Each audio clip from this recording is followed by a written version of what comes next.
Nós temos conversado sobre esse tema, ser discípulo. E ao longo das últimas semanas, nós temos procurado olhar para os evangelhos e perceber como que Jesus fazia discípulos, porque nós temos aí alguns elementos históricos, culturais, que você pode ver nas reflexões anteriores, que fizeram com que nós condicionássemos o conceito discipulado a algo que não se encaixa quando nós lemos os evangelhos. Porque quando nós lemos os evangelhos, Jesus está fazendo discípulos. E como que ele faz discípulos? Primeiro, ele faz discípulos à medida em que ele fala às multidões. Enquanto ele fala às multidões, pessoas compreendem quem ele é, se rendem ao amor dele e se tornam discípulos. Outros que já eram discípulos e estão no meio da multidão, estão aprendendo e sendo desafiados não apenas pelo que elas escutam de Jesus, mas pelo que elas veem em Jesus. Perceba, numa multidão como essa, nem todos que estão na multidão são discípulos. Isso é fato. Ok? O que distingue um discípulo no meio da multidão é a maneira como ele responde aos princípios e valores colocados por Jesus. O discípulo obedece. Uma outra esfera na qual Jesus atua fazendo discípulos são os grupos menores. Jesus caminha com cerca de 120 pessoas, caminha com cerca de 72 pessoas num círculo menor, caminha com cerca de 12 homens num círculo ainda menor, caminha com 3 de maneira mais íntima. Jesus tem diferentes níveis de relações em círculos menores, e nesses círculos menores Jesus também está fazendo discípulos. Hoje, nós vamos conversar um pouco mais sobre essa terceira esfera do discipulado de Cristo, os encontros pessoais, para depois, daqui 2 semanas, nós conversarmos sobre a última esfera, que é a missão. Porque tudo que Jesus faz, na relação com as multidões, na relação com os grupos pequenos, ou encontros pessoais, Jesus tem um propósito, que os seus discípulos compreendam a missão que eles têm no mundo. Da mesma maneira, Jesus, através de momentos como esse, através dos grupos pequenos, através de encontros pessoais que você tem com pastores, presbíteros, líderes, amigos espirituais mais maduros, Jesus está trabalhando na sua vida, desafiando a sua vida, a fim de que você seja capacitado para fazer diferença na sociedade, onde quer que ele tenha colocado você, na universidade, na empresa, no órgão público, nas ruas, no condomínio, nos prédios, seja onde você estiver, a missão faz parte do que Jesus está fazendo com você. E como eu disse, eu queria me concentrar hoje nessa faceta do discipulado de Cristo. E a gente vai fazer o seguinte: primeiro, eu quero mostrar para vocês como essa faceta funciona hoje no contexto de uma comunidade cristã e também, principalmente, no contexto da nossa comunidade Chácara Primavera. Eu acho que essa série está sendo muito oportuna, não apenas para revolucionar a minha forma de conceber a minha relação com Jesus, conceber a minha relação com a igreja, conceber a minha relação com a palavra de Deus, como também está sendo uma excelente oportunidade da gente esclarecer um pouco da filosofia da nossa comunidade. Por que nós fazemos determinadas coisas?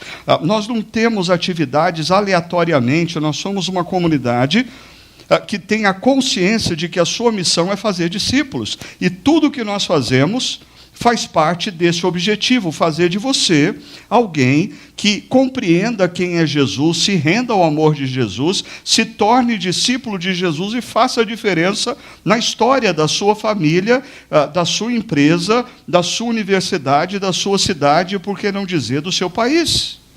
Assim, deixa eu dizer uma coisa para vocês. Da mesma maneira que quando você parte do pressuposto que discipulado é algo que foi colocado para a igreja evangélica brasileira nos anos 70, que consiste em encontros individuais, semanais, com conteúdo programático. Quando você lê o evangelho ou os evangelhos, você vai ter tremenda dificuldade de dizer que isso é discipulado, porque o que Jesus faz não tem nada a ver com isso. Eu diria para você que uma outra revolução que aconteceu na minha mente na medida que eu estudava para essa palestra, para essa reflexão. Eu sempre imaginei, e eu imagino que isso passe pela sua cabeça também, que assim, encontros com Jesus eram encontros profundamente gostosos, principalmente individuais. Imagina se você tivesse a oportunidade de ter um encontro a sós com Jesus. Só você e Ele. Como que você imagina que esse encontro seria? Deixa eu descrever. Eu diria que a maioria de nós pensa que esse encontro seria um encontro suave, leve, cheio de amor, cheio de encorajamento, cheio de toque de carinho, porque a gente tem uma visão meio de Jesus, meio distorcida. A maioria das pessoas pensa em Jesus assim como uma espécie de um hippie, né? Só toma chá verde, é vegano, paz e amor, tudo é tranquilo. Quando eu li os evangelhos, procurando encontros pessoais de Jesus, primeira surpresa que eu tive, são raríssimos os registros de encontros pessoais privados. Sabia disso? Nós temos pouquíssimos registros de encontros pessoais privados. Por exemplo, Jesus teve um encontro privado com a mulher samaritana, Jesus teve um encontro privado com Nicodemos, mas aí quando você para pensar alguns outros encontros que você parte do pressuposto que são privados, eles não são. Quando Jesus fala para Pedro, Pedro, antes que o galo cante, você vai me negar 3 vezes, Jesus está conversando com Pedro, mas os discípulos estão por perto. Quando Jesus fala com aquela mulher que tinha uma hemorragia há 12 anos, e Jesus dialoga com ela, uma multidão está por perto. A maioria dos encontros em que Jesus está conversando com uma pessoa, existem várias outras ouvindo o que é dito. Isso talvez aponte por uma questão.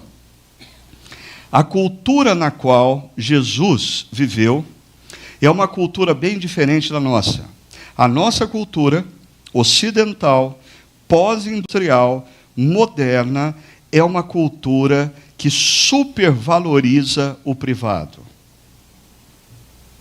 Nenhuma outra cultura na história da humanidade valorizou tanto o privado como a nossa cultura. A maioria das culturas orientais e culturas antigas, por exemplo, quando alguém está conversando com outro, a família está interagindo, outros estão ouvindo, outros estão aprendendo. Agora, na nossa cultura ocidental individualista, a gente incorporou um estilo de vida cristã muito mais para terapia, para psicologia, onde você fecha as portas e você tem uma conversa privada, do que, de fato, para o que acontece na Bíblia. Jesus quase não tem encontros privados. E outra coisa, a grande maioria das vezes em que a gente encontra um registro de Jesus conversando tete a tete, olho a olho, com uma pessoa, essa conversa não é tão agradável como a gente imagina que seria o nosso encontro com Jesus. Na maioria das vezes, Jesus usa a conversa individual para desnudar a alma da pessoa na frente de todas as outras pessoas. Isso é altamente desconfortável. Mas isso muda a minha visão de que Jesus era aquele mestre que estava sempre disposto a simplesmente me acolher na minha dor, na minha necessidade, na minha situação. Jesus, ele constantemente acolhia, mas ele olhava nos olhos e ele fazia perguntas que desnudavam a pessoa.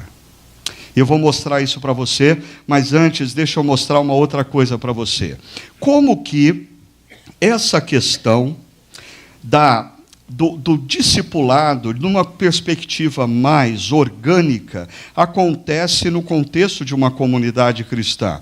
Perceba, Jesus oferece o ensino às pessoas nos momentos em que as multidões estão reunidas e em grupos menores, como nós fazemos domingo, as multidões estão reunidas, durante a semana nós temos os grupos menores, e nós abrimos a palavra de Deus, e Jesus está no nosso meio, e Ele está usando outros homens, outras mulheres, para falar ao nosso coração e nos ensinar. Agora, sempre que existe ensino das Escrituras, existem basicamente dois tipos de reação.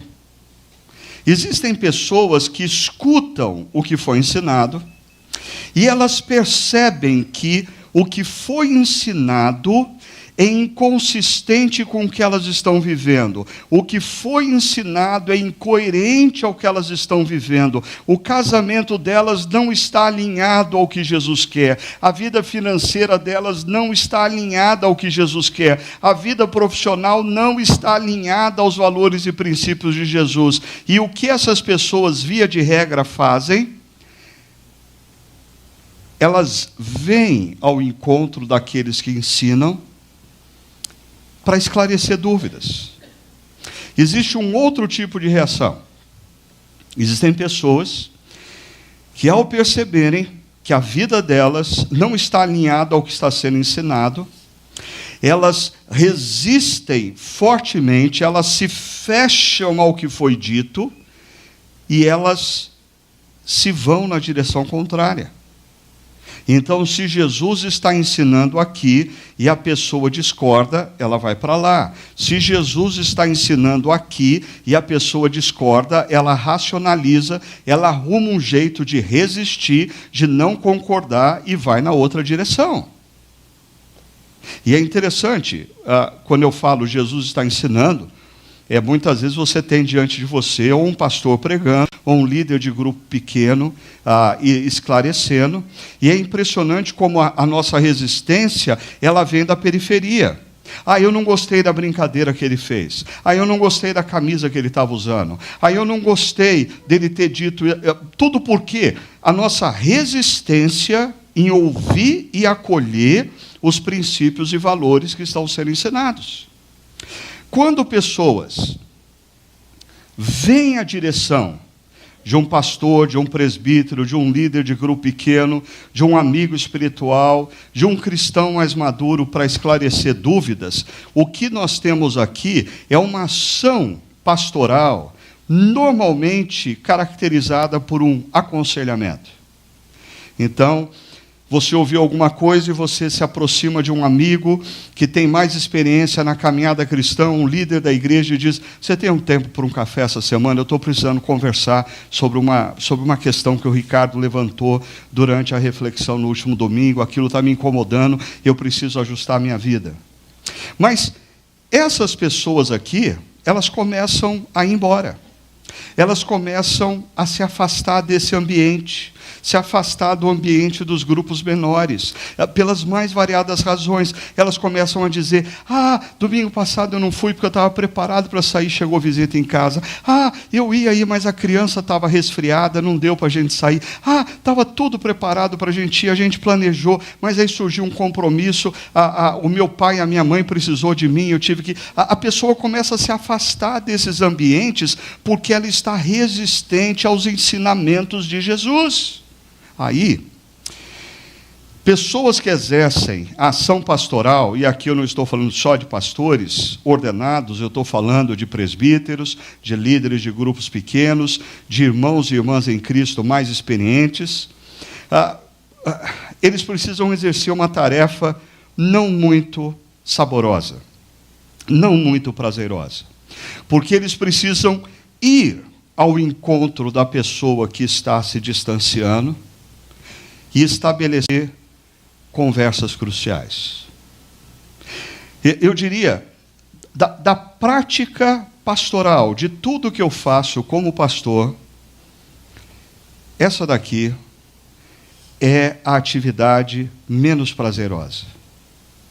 Porque eu sei que o risco de eu perder o carinho e a admiração da pessoa por mim é enorme.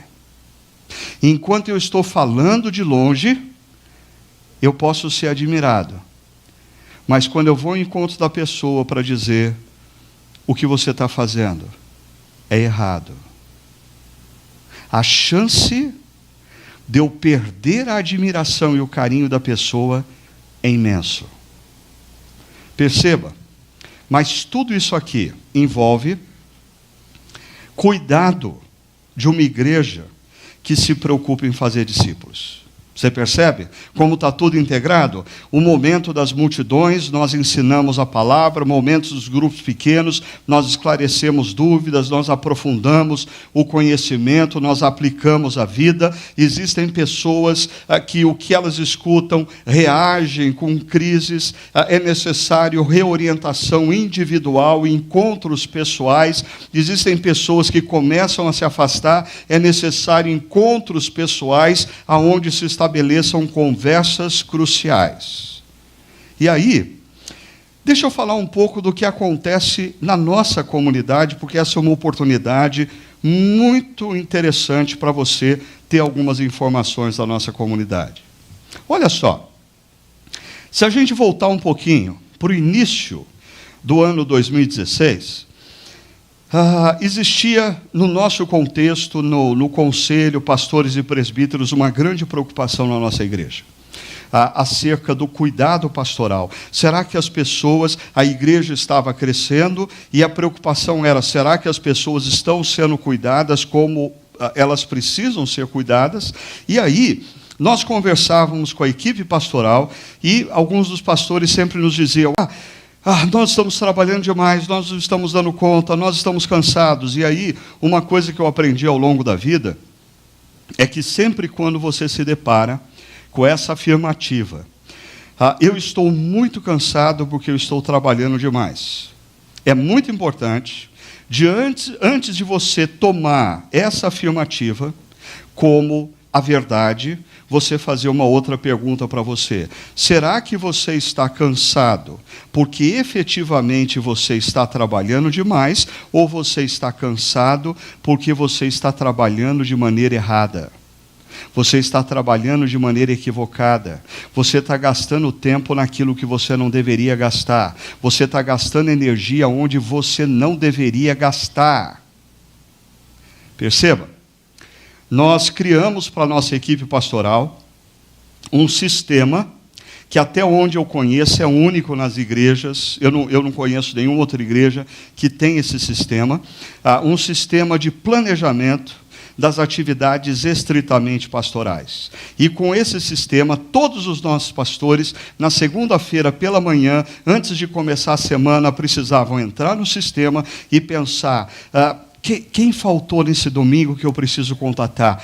Quem está ausente há mais de 3 domingos que eu preciso fazer uma visita?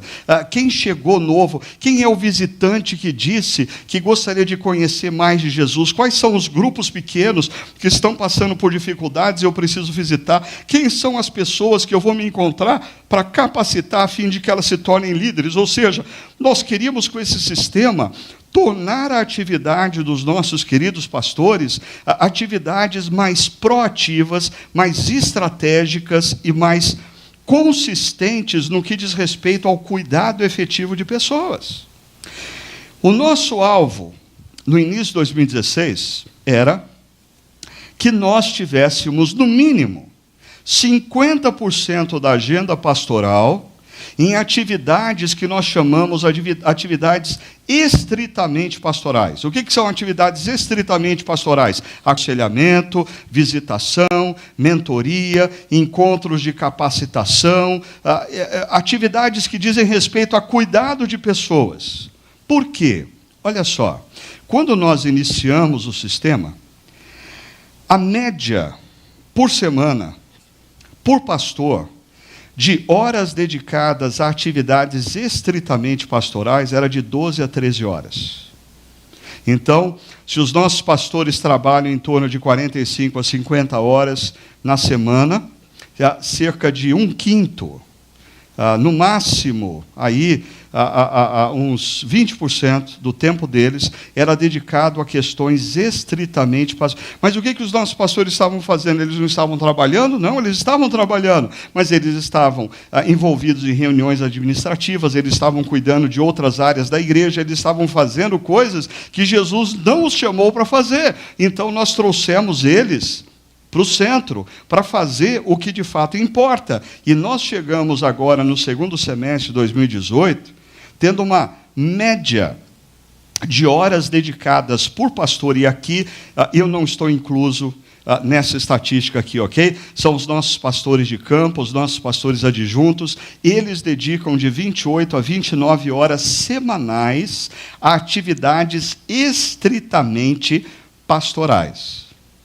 Não sei se isso significa grande coisa para você, mas olha só, deixa eu colocar o seguinte: nesses 2 anos e meio, a intensidade, a dedicação no cuidado de pessoas da nossa equipe pastoral cresceu 128%. E deixa eu mostrar isso para você de maneira prática. Quando a gente pega de janeiro a agosto, os nossos pastores fizeram 5.788 contatos telefônicos, com pessoas que estiveram ausentes, para saber o que estava acontecendo, com pessoas que estavam enfermas, para saber se estava tudo bem e orar por essas pessoas, com visitantes, para agradecer e dizer, olha, se você quiser um tempo comigo, eu estou à disposição. São 1.157 horas dedicadas a isso, visitas, 205 visitas, normalmente a pessoas enfermas, 143 horas, encontros de mentorias voltado para a liderança da igreja, 50 encontros, totalizando 100 horas, discipulados, momentos de capacitação, 416 encontros, 832 horas, aconselhamentos, 2.249 encontros, totalizando 2.249 horas, em outras palavras, de janeiro a agosto de 2018, a nossa equipe pastoral, formada por pastores de campo e pastores adjuntos, dedicaram estritamente ao cuidado de pessoas, encontros pessoais, é o tema dessa noite, 4.481 horas. Mas eu percebo que você ainda não notou o que isso significa. Então, deixa eu brincar com esse número. Isso significa que, se nós temos uma média de 1.100 a 1.200 pessoas todo final de semana nos nossos campos, durante esse período, cada frequentador da Chácara Primavera fez uso dos nossos pastores em torno de 4 horas. 4 horas deveriam ter sido dedicadas a você. E eu sei, alguns de vocês estão pensando assim, mas eu não fiz uso. Então alguém pegou as suas 4 horas. Tem gente que está usando 16, 20, 30, 40 horas, está na hora de você acordar e ligar essa semana dizendo, pastor, eu quero um cafezinho. Eu fiquei sabendo que eu teria direito nos últimos meses a 4 horas, eu não tive, então eu estou querendo esse tempo com o senhor. Faça isso. Ainda, brincando com os números, se nós considerássemos essas horas aplicadas a uma rotina de 8 horas diárias de trabalho, daria 560 dias de trabalho, mas nós ainda estamos em agosto. Em outras palavras, quase que em meio ano de atividade pastoral, existem 2 anos de trabalho inseridos aí. E uma última brincadeira com esse número. Se você pegar 8 meses, multiplicar grosseiramente por 30 dias, mais ou menos a média de um mês, né? E multiplicar por 16 horas. Por que 16 horas? Porque o dia tem 24 horas e normalmente 8 horas de cada 24 as pessoas estão dormindo. Então não adianta o pastor ligar para a casa da pessoa ou ir visitá-la porque ela está dormindo naquele período. Se você pegar só as 16 horas que pessoas estão normalmente em atividade, dariam nesse ano 3.840 horas. Mas os nossos pastores dedicaram 4.481 horas para cuidar de pessoas. Sabe o que isso significa? A gente poderia dizer o seguinte: até o mês de agosto, não houve uma hora sequer em que um pastor da nossa comunidade não estivesse em contato com alguém que estava precisando de aconselhamento, de orientação, de cuidado. Por que eu estou trazendo isso? Primeiro, porque eu queria desfazer um mito. Eu escuto demais o seguinte: eu não concordo com esse negócio da chácara ser uma igreja para os de fora. Ela deveria cuidar mais dos de dentro. Ela cuida dos de dentro. É que a gente não fica falando disso. Teologicamente, biblicamente, a igreja existe para os de fora. E a Chácara Primavera vai continuar sendo uma igreja voltada aos de fora. Mas isso nunca significou e nunca vai significar que, ao sermos uma igreja para fora, nós não cuidamos daqueles que chegam e estão aqui dentro. Perceba isso. Segundo mito que eu queria desfazer. Se dedicássemos mais tempo ao cuidado de pessoas, não teríamos tanta gente tomando decisões erradas na vida. Pastor, sabe por que aquele adolescente está se perdendo? Porque a gente não está dedicando tempo a ele. Pastor, sabe por que aquele casal vai se divorciar? Porque a gente não está dedicando tempo a eles. Pastor, sabe por que aquele sujeito está fazendo besteira nos negócios? Porque a gente não está dedicando tempo a ele. Isso é mito. Muitas vezes nós dedicamos muitas horas a uma pessoa. E a pessoa simplesmente decide que vai fazer o que ela quer fazer e que é o que Jesus não quer fazer. Ou que Jesus não quer que ela faça. Deixa eu dar a base bíblica para isso. O encontro de Jesus com o jovem rico.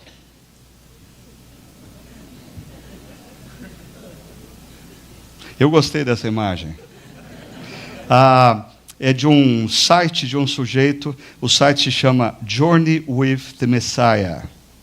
Ele tem várias gravuras sobre Jesus no contexto contemporâneo.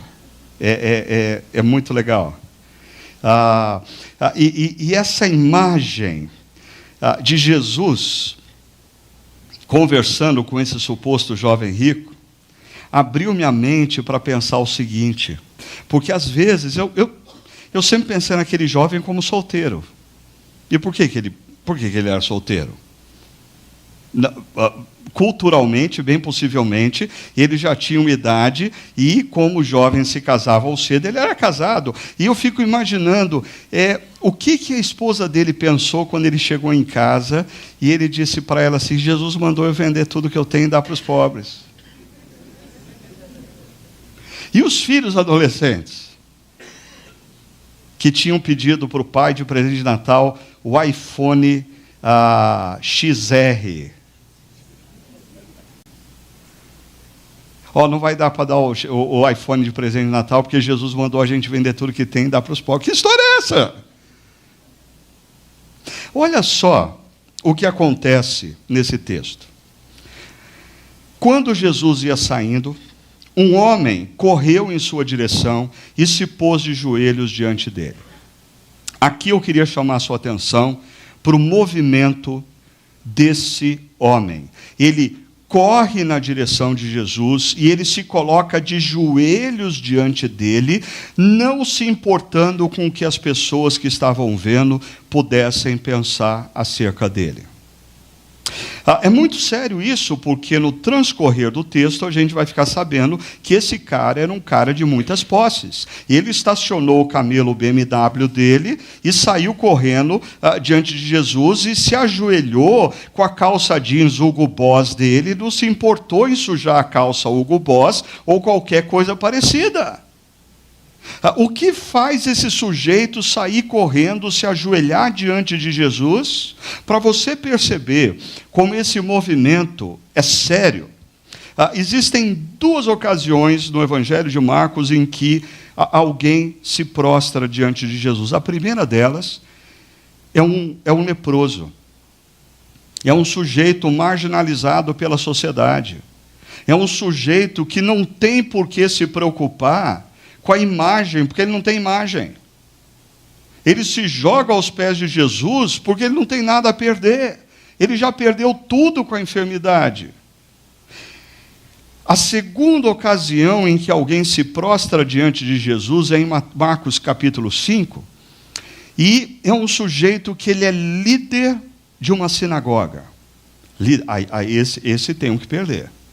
Esse tem que tomar cuidado, porque esse negócio de se ajoelhar na frente dos seus amigos e as notícias correm. Então, mas esse cara se joga aos pés de Jesus, sabe por quê? Porque ele tem uma filhinha de 12 anos de idade que está à beira da morte. E se você é pai ou mãe e viveu já alguma experiência próxima disso, você entende por que esse cara se joga aos pés de Jesus e não está nem aí para o que vão pensar dele. Porque quando você tem um filho ou uma filha à beira da morte, você é capaz de fazer qualquer coisa. Não importa o que vão pensar de você. Você quer salvar a vida do seu filho e da sua filha. E esse sujeito se joga aos pés de Jesus. Agora, esse sujeito não tem um filho morrendo. Esse sujeito não é um leproso, muito pelo contrário. Esse sujeito vai muito bem, obrigado. Os negócios dele vão muito bem, porque não estavam aplicados no Brasil, estavam aplicados no exterior. Ele investiu na Bolsa de Valores de maneira correta, as ações que ele investiu subiram. Ele acabou de sair da concessionária BMW de Jerusalém e está com um camelo, última versão BMW, andando pela cidade com a sua capa Hugo Boss. Esse cara não tem preocupação qualquer. Por que esse sujeito corre e se joga aos pés de Jesus? A pergunta dele era: que farei para herdar a vida eterna? Eu acho que a maioria de vocês aqui já ouviu, pelo menos, menção a uma escala muito conhecida chamada escala de Maslow, que defende o fato de que, enquanto necessidades mais básicas não são supridas, as pessoas se dedicam intensamente para suprir aquelas necessidades. À medida que aquelas são supridas, surgem novas, surgem novas, surgem novas. Então, a escala de Maslow nos ensina o seguinte: enquanto você tem algo em sua mente que você ainda não alcançou, você coloca toda a sua esperança de que, se você alcançar aquilo, você vai ser realizado e feliz. Então, quando você tem na sua mente, se eu tiver aquele emprego, eu vou ser feliz. Se eu conseguir casar com aquela moça, eu vou ser feliz. Não, se eu conseguir comprar um carro daquele, aí sim eu vou ser feliz. Não, se eu conseguir juntar X de dinheiro e ter uma casa na praia, uma casa no campo e um apartamento no Cambuí, aí sim eu vou ser feliz. O grande problema é quando você chega no topo da pirâmide. Quando você chega no topo da pirâmide, você já tem absolutamente tudo que um dia você sonhou. E você descobre uma coisa: nada é capaz de preencher o vazio interior do sentido da vida. Isso nos explica por que você pega num passado recente o número de artistas e cantores que tinham fama, tinham prestígio, tinham dinheiro, estavam sempre cercados por pessoas, decidiram tirar suas próprias vidas. Porque o topo da pirâmide de Maslow é desnudador. Tudo aquilo que você busca hoje, desesperadamente achando que vai dar razão à sua existência e felicidade, quando você chega no topo da pirâmide, você descobre que não dá. Talvez o segredo disso esteja em Eclesiastes 3:11, que diz: Ele, o Criador, fez tudo apropriado ao seu tempo. Também pôs no coração do homem o anseio pela eternidade. Esse texto, para mim, é altamente revelador. Diz que o Deus Criador, quando nos fez, eu e você, Ele colocou no nosso coração um código associado à eternidade. Então, enquanto eu estou na história, eu estou buscando desesperadamente coisas que possam decodificar esse código. E eu acho que é o dinheiro, eu acho que é a fama, eu acho que é o sucesso profissional, eu acho que é a titulação acadêmica, eu acho que é o novo casamento, eu acho que é uma nova namorada, mas nada é capaz de decodificar esse código, porque esse código é a eternidade com Deus. Eu só tenho esse código quando eu entendo o que Jesus Cristo fez na cruz, eu me rendo ao amor e ao perdão oferecido por Deus na cruz, e a palavra de Deus diz que todo aquele que crê que Jesus é quem Ele disse ser e que o que Ele fez foi suficiente para nos perdoar e nos reconciliar, ainda que os seus olhos se fechem para a história, se abrirão para a eternidade. O código foi decodificado na cruz. Mas perceba, a segunda parte do texto de Eclesiastes diz: mesmo assim, ele, homem, mulher, não consegue compreender inteiramente o que Deus fez. Por isso, tenta constantemente buscar nas coisas, nas realizações, nas pessoas, o código. Mas não está nas conquistas, nas titulações acadêmicas, nos bens materiais, no novo casamento. O código não está nessas coisas, está na pessoa de Jesus e na compreensão do que Ele fez na cruz, quando você se rende a Ele, ao seu amor, e se torna discípulo dEle. Agora perceba, esse rapaz faz a pergunta para Jesus.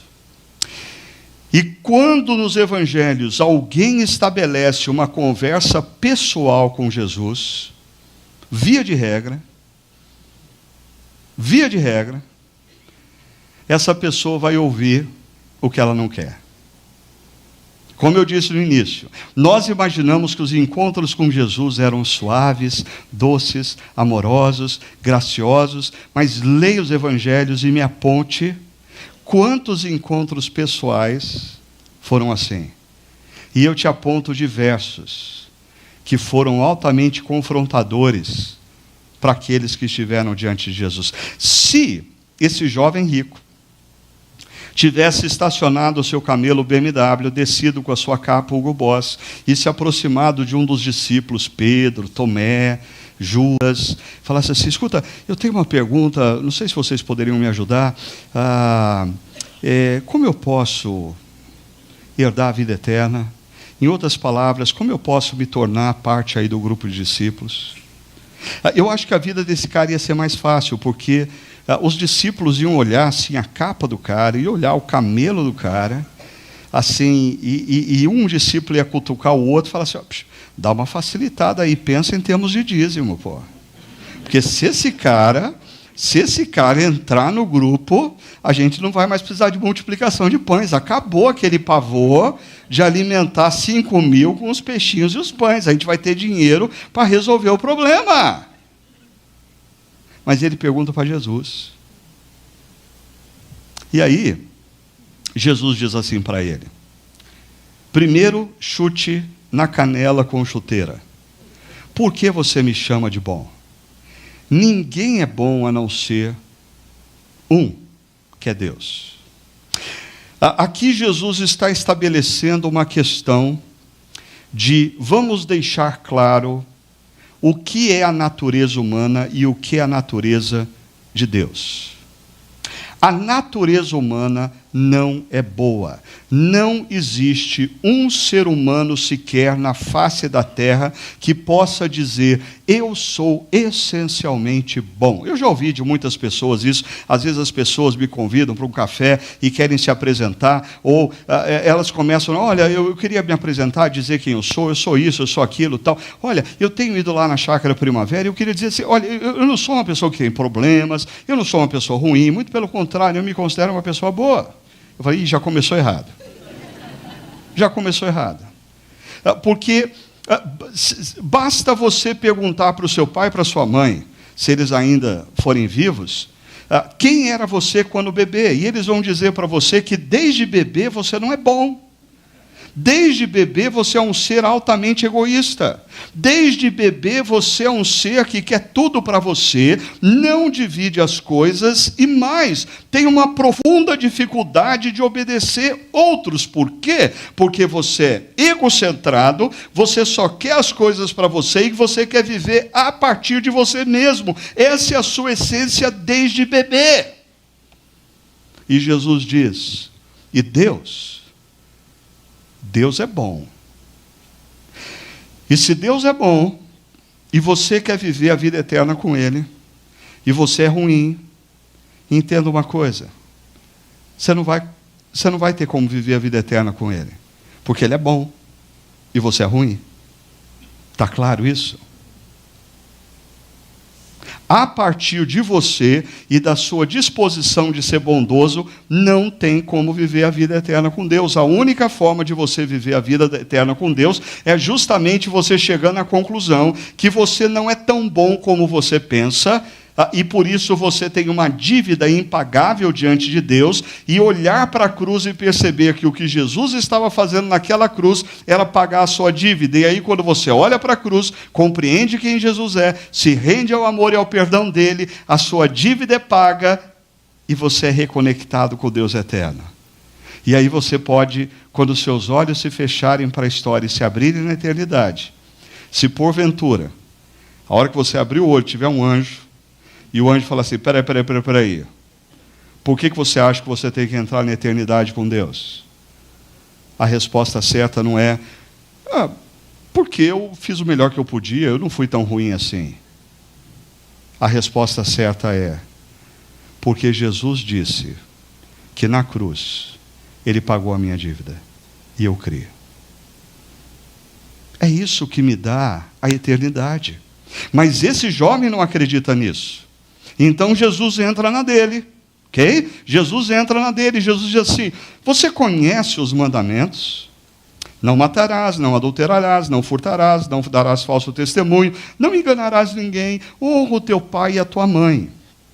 Perceba, todos os mandamentos citados aqui por Jesus fazem parte do que na tradição judaica se chama a segunda tábua da lei.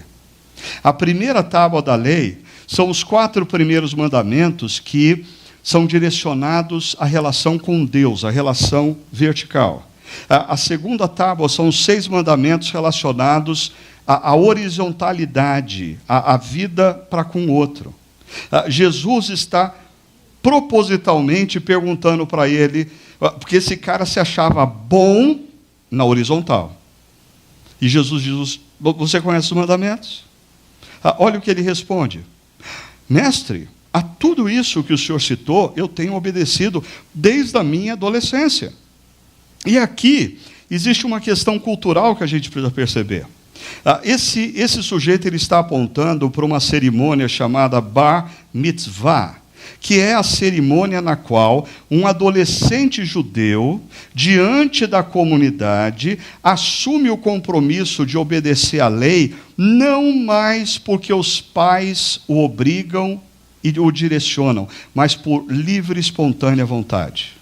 Então, a menina aos 12 anos de idade, o menino aos 13 anos de idade, comparece diante da congregação judaica para afirmar que ela é bar mitzvah, filho do mandamento. A partir desse momento, eles assumem a responsabilidade de obedecerem à lei judaica. E esse cara está dizendo, desde a minha adolescência, desde o momento em que eu fiz o meu bar mitzvah, eu tenho obedecido à lei. E Jesus olha para esse rapaz e diz o texto que ele olhou para ele e o amou. Eu queria que você entendesse uma coisa. Se eu fosse Jesus e estivesse diante desse rapaz e percebesse que ele é um daqueles tipos que, porque tem muito dinheiro, acha que pode comprar todo mundo, e eu percebesse a arrogância dele, achando que ele era melhor do que os outros, e com esse discurso de que ele tem guardado toda a lei e de que ele é bonzinho, eu possivelmente teria dado um checkmate nesse moço para ele sumir da minha frente. Mas ainda bem que ele estava na frente de Jesus. E Jesus olha para ele e diz o texto que Jesus o ama. Esse é o retrato da nossa relação com Jesus.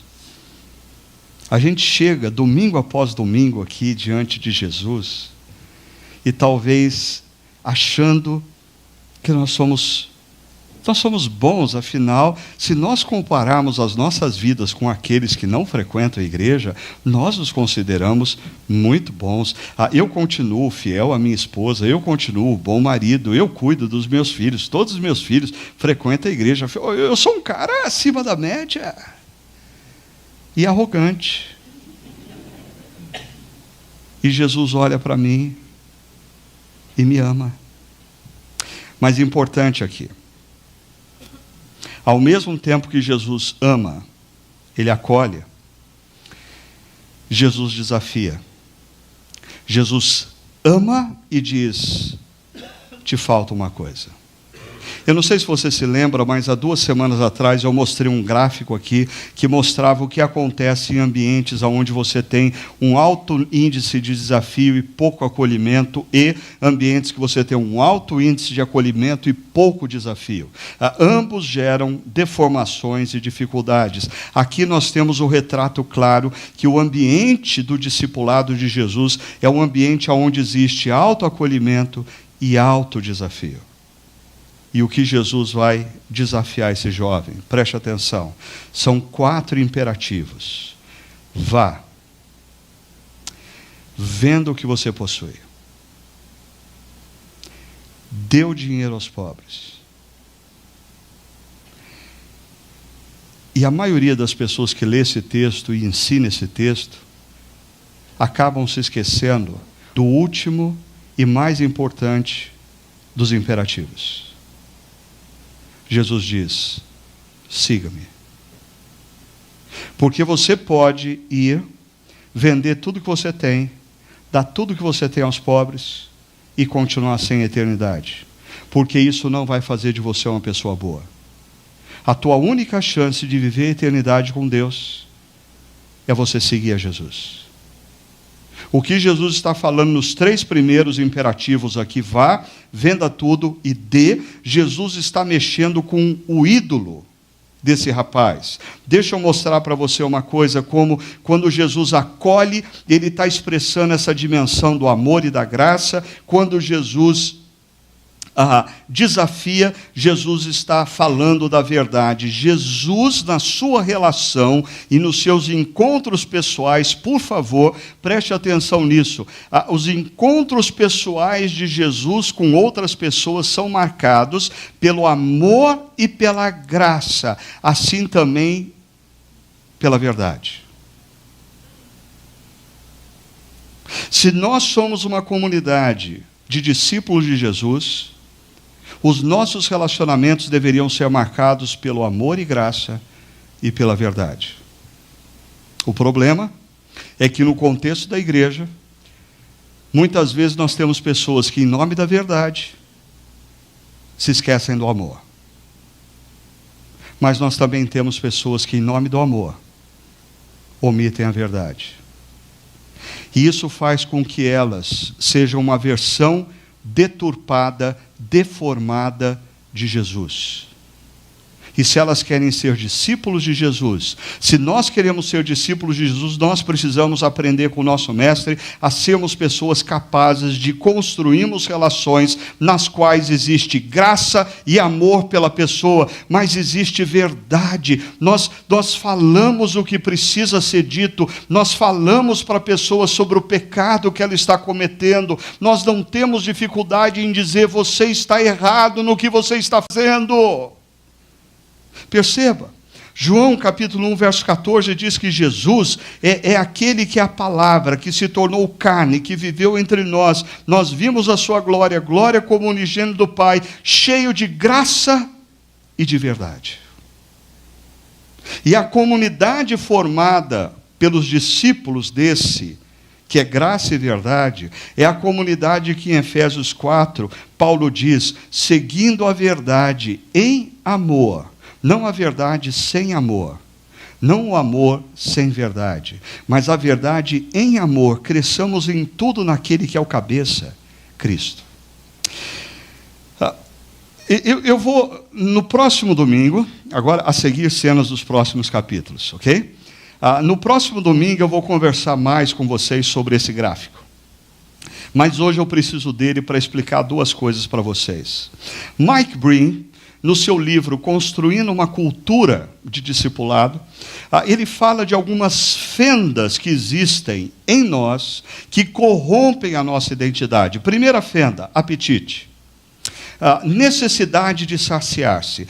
Perceba, essa fenda fala de coisas que são legítimas. É legítimo você necessitar de alimento, de sexo, de atividade física, de informação através da internet ou coisa parecida. O grande problema é quando isso se torna a fonte primária da sua satisfação e da sua realização, e você se torna dependente, seja da comida, seja do sexo, seja da pornografia na internet, seja da atividade física, seja da informação, que você não consegue desligar esse raio de celular quando você está com a família, quando você está na igreja, quando você está com um amigo, numa mesa de almoço. Você perdeu o controle e você precisa admitir isso. Algo que era lícito passou a te controlar. Você se tornou refém. Segunda fenda, aprovação. Todos nós, seres humanos, porque nascemos desconectados do Deus Criador, nós nascemos com uma carência básica: sermos amados. É legítimo o desejo de querer ser amado. No entanto, quando isso se torna a fonte primária da sua motivação na vida, e tudo que você faz em função de ser amado, de agradar para ser amado, de agradar para ser admirado, você se tornou refém dessa fenda. Terceira fenda, ambição. A palavra ambição no português, ela tem uma conotação negativa, mas ela não é necessariamente negativa. É lícito você querer ser um profissional melhor, é lícito você querer ser um estudante melhor, é lícito você querer ser uma pessoa melhor vestida, melhor arrumada, mais bonita, seja lá o que for, é lícito. O grande problema é quando isso se torna a fonte primária da sua satisfação e realização na vida, e sem isso você não vai conseguir ser feliz, não vai conseguir se sentir realizado. Aí você passa a querer cada vez mais e mais. Você quer o camelo BMW para que as pessoas vejam o seu poder, você quer o título acadêmico para que as pessoas te admirem, você quer muito dinheiro, muita realização. Isso se tornou, ou melhor, você se tornou refém disso. Perceba, quando a gente olha para esse texto, Jesus só faz o que ele fez porque Jesus é livre daquela fenda. E a maioria de nós não conseguimos estabelecer relacionamentos onde exista amor e verdade, porque nós somos reféns da necessidade de sermos amados e admirados.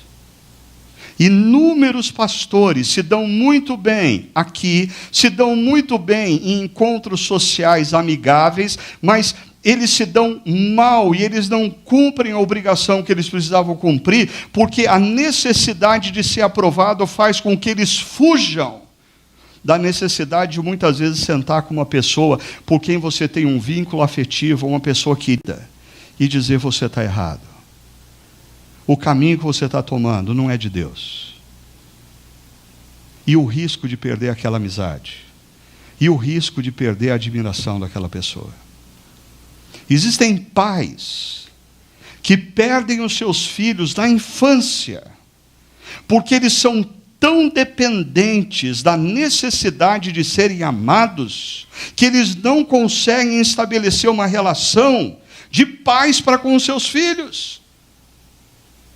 E quando os filhos estão na adolescência, eles terminam de perder os seus filhos, porque dizer não para um filho e aguentar um filho adolescente, bicudo, durante a semana inteira andando pela casa em silêncio, isso é mortal para uma mãe ou para um pai dependente de aprovação. Jesus olha para aquele jovem e o ama.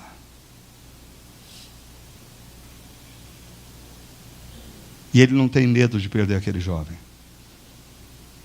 Ele diz: te falta uma coisa. Mas perceba, o texto nos diz que o jovem ficou abatido e afastou-se, triste. Por quê? O texto vai me dizer: porque ele tinha muitas riquezas. Em outras palavras, algo que ele considerava mais importante e valioso para a sua vida do que a eternidade com Deus e a missão como discípulo na história. Ele tinha um discurso de que ele queria seguir a Jesus, ele tinha um discurso de que ele queria a eternidade, no entanto, as suas riquezas eram mais valiosas para ele do que a eternidade, do que viver com Jesus na história. O seu problema talvez não seja a riqueza, mas e se Jesus hoje está dizendo para você o seguinte: eu quero que você abra mão desse prazer errado e equivocado que você está estabelecendo na sua vida. Eu quero que você abra mão dessa decisão errada e equivocada que você está tomando. Eu quero que você abra mão desse caminho que você está tomando, que não é o meu caminho. Eu quero que você abra mão do seu desejo de autonomia e dependa da minha sabedoria, dos meus princípios, dos meus valores. Perceba, o que Jesus faz é revelar os ídolos do coração desse moço. E Jesus está apontando agora para a primeira tábua da lei. Se na horizontal esse moço parecia bom, na vertical, Jesus revela o ídolo dele, as riquezas. Volto para esse gráfico. Pergunta: qual a força que corrompe a identidade desse jovem, gerando ídolos em sua vida e fazendo dele um refém? Qual deles? Ambição. Esse moço é refém de algo que, no início, ele tinha controle. Com o passar do tempo, ele se tornou controlado. A ponto de, diante de Jesus, Jesus dizendo: você quer a vida eterna? Abre mão disso. Ele vai embora triste, porque ele não consegue mais viver sem aquilo. Aquilo fez dele um escravo. Ele é refém do que ele mesmo adora. Assim, conversas cruciais têm o poder de desnudar os bastidores de nossa alma. Quando isso acontece, duas são as nossas opções: arrependimento ou resistência.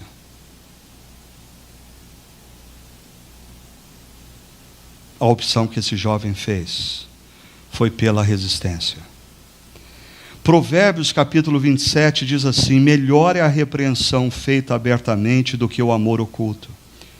Se você é um bom brasileiro, altamente dependente da aprovação dos outros e que quer estar bem com todo mundo. Por isso você está vendo o seu amigo, a sua amiga se perder, tomando decisões equivocadas, onde você acha que você não deve falar sobre isso, porque você não quer colocar em risco a amizade de vocês. Você é desses que acha que o amor oculto é melhor do que a repreensão feita abertamente. E o grande problema que nos assola como brasileiros é que nós temos uma tremenda dificuldade de termos conversas cruciais com pessoas que estão errando, mas quando elas não estão presentes, nós falamos com muita liberdade sobre elas. E nós pecamos duas vezes. Pela nossa irresponsabilidade em faltar com a verdade e pela maledicência, falar na ausência. Veja o verso 6. Quem fere por amor mostra lealdade, mas o inimigo multiplica beijos. Você precisa fazer uma opção nas suas relações interpessoais se você segue a Jesus. Não existe espaço entre os discípulos de Jesus para nós nos tornarmos pessoas que multiplicam beijos.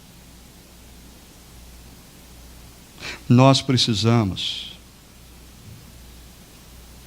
fazer uso da graça com verdade em todas as nossas relações. Eu vou terminar, mas antes eu não podia deixar de brincar com uma coisa aqui com vocês. Porque quando eu vejo esse verso que diz assim: diante disso, ele ficou abatido e afastou-se triste.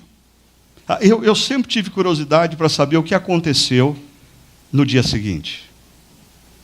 Então eu pensei o seguinte, complementar. Diante disso, esse moço, que Jesus disse o que disse para ele, ficou chateado, afastou-se triste. Primeira opção, indo para uma outra igreja, onde encontrou um pastor que realmente compreendia seu problema e o apoiava integralmente. Como pastor, eu não sei o que me dói mais. Se eu me lembrar de conversas cruciais que eu tive com pessoas, e elas se foram, ou se é saber que elas entraram na igreja da esquina, e o pastor nem sequer perguntou por que elas vieram, e as acolheu, as abraçou, principalmente se elas tinham um camelo BMW. Mas tem uma segunda opção, a opção desse moço não sair da igreja. Então, olha só, afastou-se triste, permanecendo na igreja, mas com um grupo de pessoas que lhe davam total apoio e também discordavam do pastor. E aí a gente cria um ambiente altamente nocivo para o discipulado. Porque nós criamos aquele ambiente típico de casais onde um fala não para o filho adolescente e o outro chama o filho adolescente no quarto e diz assim: não, sua mãe está meio nervosa, deixa passar, não, pode ir, eu não conto para ela, pode ir. Isso é altamente degradante para uma cultura de formação de discípulos, aonde pessoas que estão errando e tomando decisões erradas encontram espaço para abrigar-se dentro da própria comunidade cristã, porque grupos se omitem na verdade para manifestar a graça. Diante disso, primeira pergunta que eu tenho para você, enquanto o nosso grupo já sobe aqui, por favor. Primeiro, como discípulo de Jesus, qual é a conversa crucial que hoje ele está tendo com você? Talvez não seja sobre dinheiro, talvez seja sobre outra área. Mas o que Jesus está dizendo para você? Meu filho, minha filha, eu quero que você deixe. Eu quero que você deixe isso. O que Jesus está mandando você deixar? Segundo, como discípulo de Jesus, como você tem reagido diante de conversas cruciais? Você tem feito como esse jovem que sai fora, se protege e sai falando para todos os cantos, racionalizando a situação e detonando quem te confrontou? Ou você tem coração humilde para ouvir e diante de Deus se arrepender e dizer: eu preciso mudar? Por fim, como discípulo de Jesus, você precisa ir ao encontro de um amigo ou de uma amiga e estabelecer com ele uma conversa crucial essa semana. Ai, mas o que ele vai pensar de mim? Cuidado, se a idolatria do jovem rico era a riqueza, a idolatria de quem tem problema de falar a verdade em amor é a idolatria pela sua própria imagem. Eu não tenho a menor dúvida de que na sua rede de relacionamentos você tem pessoas que você precisa se mover na direção delas essa semana, demonstrar profundo amor, profunda graça e dizer para ela: você precisa repensar isso, porque o que Jesus quer da sua vida é diferente. Eu quero convidar você a fechar os seus olhos e responder para Jesus essas perguntas. O que Ele está mandando você deixar? Como que Ele quer que você reaja de coração? Quem você precisa ir ao encontro essa semana para manifestar graça e verdade? Vamos estar em oração.